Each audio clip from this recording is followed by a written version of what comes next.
Hi, and welcome to our road trip around the Darent Valley. This is part one of a two-part series.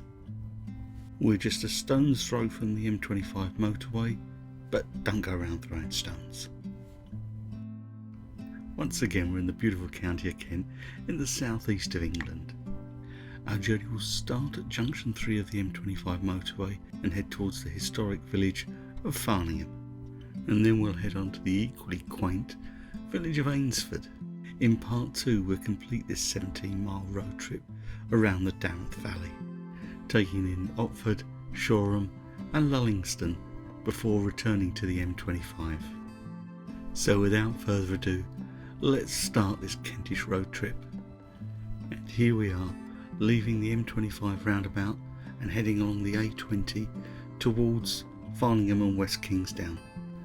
And that junction to our right is where we will rejoin the A20 when we complete this road trip. But for now, let's complete the 1.5 mile journey towards Farningham. And at this roundabout, we're going to take a right towards Farningham. So into the right hand lane and around we go.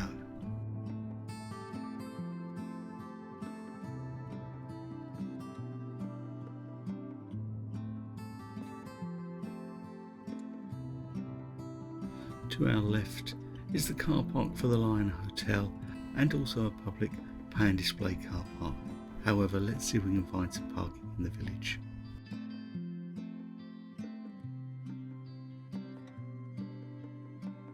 This is a nostalgic look at old England, and Farningham is a beautiful little Kent village, and it's one that Janice and I separately remember from our childhoods, and we'll see why shortly.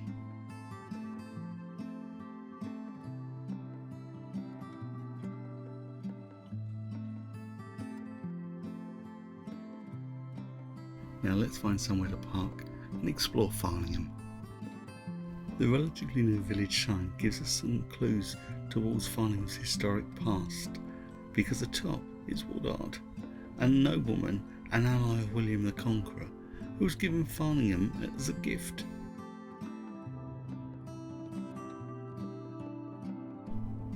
And it's still a desirable residence, with homes based around Farningham Mill.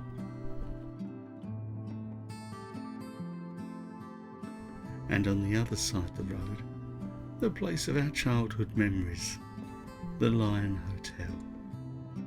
It turns out that we were both brought here by our respective parents. Although I've got to be honest, I think it's gone a little upmarket since those days. But I guess it was the ideal place to bring kids, as we were all fascinated by the River Darent, and of course the Cowgate. Now you may notice I'm switching between the Darent and the Darenth.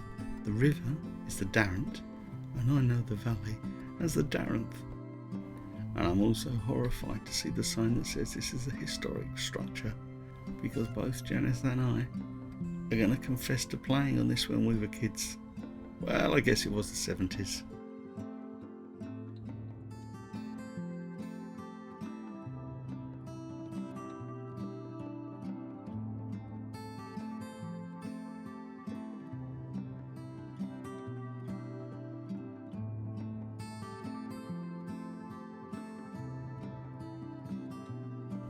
Now let's take a look at St Peter and Paul's Church, because if you've watched any of our videos before, you'll know Janice can't resist a churchyard.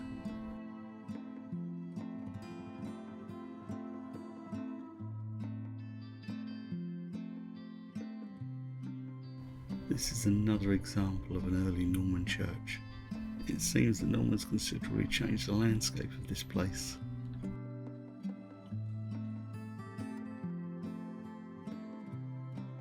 And we'll wander up the high street, past the Pied Bull pub, more of a country dining experience.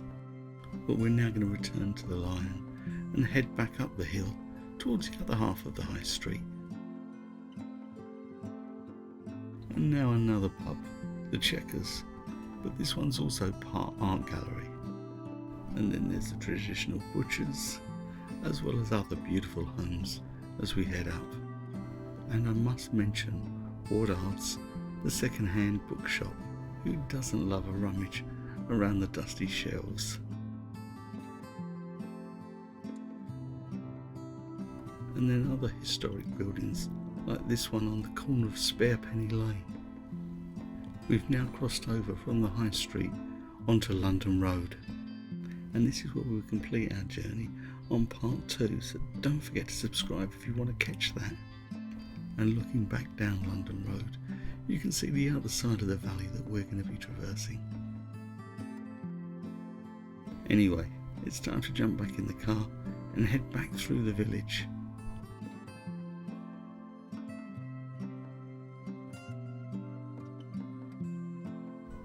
And now a little word of warning. The junction, known as White Post Corner, where the High Street joins Eynsford Road, also known as the A225, can be a little tricky. So take care and just take your time. It's only a mile until we reach Eynsford, and this is one of those reasons we really like to explore Kent. It has these beautiful little hidden gems, like the wonderful little village of Eynsford. Now, I'm not going to lie to you, the A225 can get busy, so again, just take your time and enjoy yourself.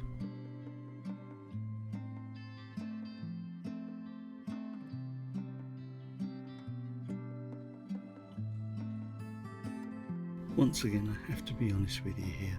Parking can be a challenge. There is a free car park in town and it's here to our right.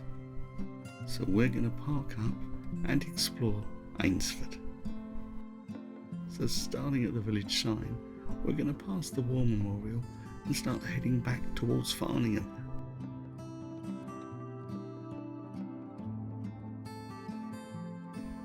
This place has a traditional feel of old England, like Norman's the Butcher's, and Rafferty's, the village store. Take away the cars, and this could be a period set from a TV or movie. And hidden away back here is Eynsford Castle, which is owned and operated by English Heritage and is free to enter. It also has a small free car park at the side too. Eynsford Castle is an early example of a Norman enclosure castle, built by William de Eynsford in the 1080s, just after the Norman conquest. It must have looked magnificent in its heyday. It was abandoned in the 14th century after an inheritance dispute and a touch of vandalism, but it's still amazing to think that it has stood for over 900 years. I'll put a link in the description to the English Heritage site so you can see more information on the castle. And just opposite as we return to the High Street, we come across the Castle Hotel, a Shepherd and Neame pub, and also the Five Bells, another little pub. And just as a note, this route would be good for cyclists, but remember, I did say the main roads are a little busy. And we're now heading back past the car park towards St Martin's Church. And as you'd expect, this is an early Norman church. And yes, we're going to have a little look around.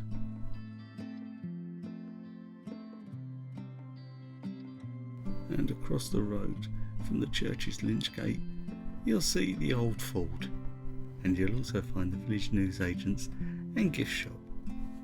We're just going to head a little further up, past another pub, this is the Malt Shovel, and also taking some more beautiful buildings that surround Eynsford.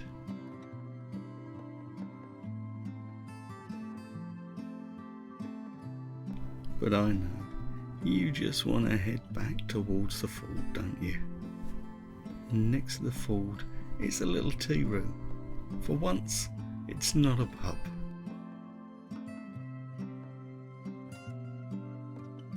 Most traffic takes the bridge, but HGVs and coaches have to take the ford, but that doesn't stop the kids playing.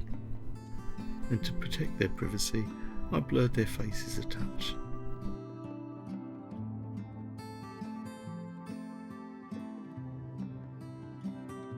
Crossing the bridge can be interesting, but don't forget to take a look back towards St Martin's Church.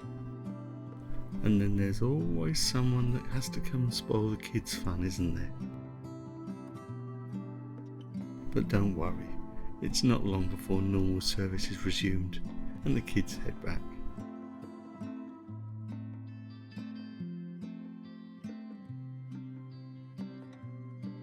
And one more pub, the Plough next to the riverside, and this is the touristy one, but hey, that's okay.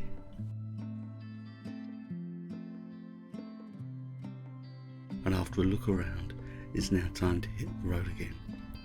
And at this point I want to show you where Eynsford station is. It's about half a mile outside the village, but the scenery is not that bad, so let's take a look.